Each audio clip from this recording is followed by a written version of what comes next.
Good afternoon, my name is Connor O'Hara. This is Physics 2212 Lab 2, the charge tape experiment. The purpose of this lab is to determine the excess charge on one piece of cell phone tape after ripping two pieces of tape apart from each other.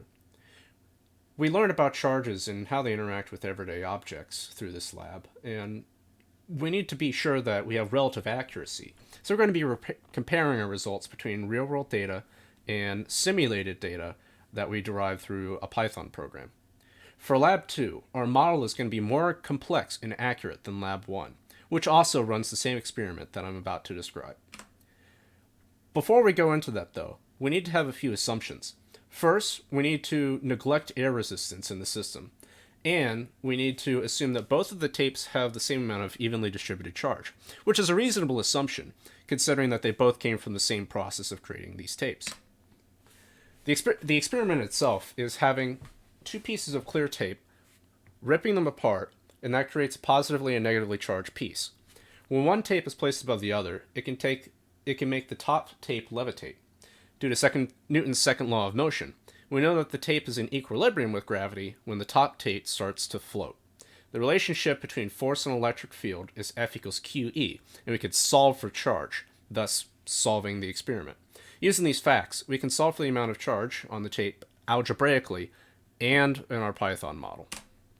Here's a picture of what we're going to be trying to do, and after you do this experiment, we can collect some data.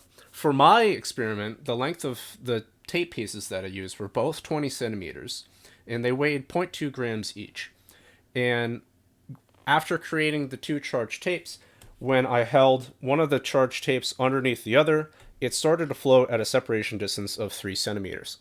Now we can calculate the amount of force that on the tape, given that we know that it's weight, and that's F equals mg, negative 0.001962 newtons downwards. And we can say that since the system's at equilibrium under Newton's second law, we can say that the force, the electric force coming from our bottom tape, is negating that with an upward force of 0.001962 newtons. Now, the difference between Lab 1 and Lab 2 is that we really want to have a much more accurate model of what's physically happening.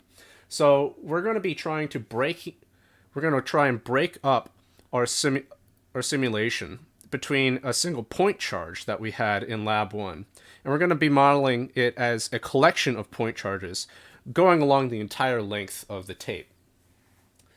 So, given that change in procedure, we're actually able to see a very significant difference in the amount of charge.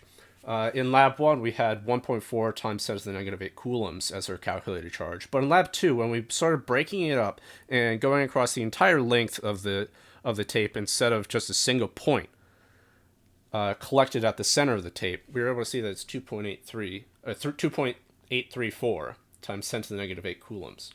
And we're able to get that number using trial and error in our simulation until a point where the force of gravity is equal to the upward force from the electric field. So here's an actual screen capture between Lab 1 and Lab 2. And we see how in Lab 2 we've broken up the problem between what it used to be was 2-point charges, and now we've taken the green arrows with all the electric fields, summing them up, and using F equals QE, we're able to solve for Q to a point where our white arrow, our upward force from the blue tape, is equal to the the force of gravity, F equals ma. Now, some of the code that we were using was a nested for loop to actually make the system, and it sums up all the electric fields, calculates the force on them, and adds them to the total force that we can use for the white arrow in the previous slide. And we take that, and then we draw the white arrow, and then we draw the yellow arrow of our force of gravity.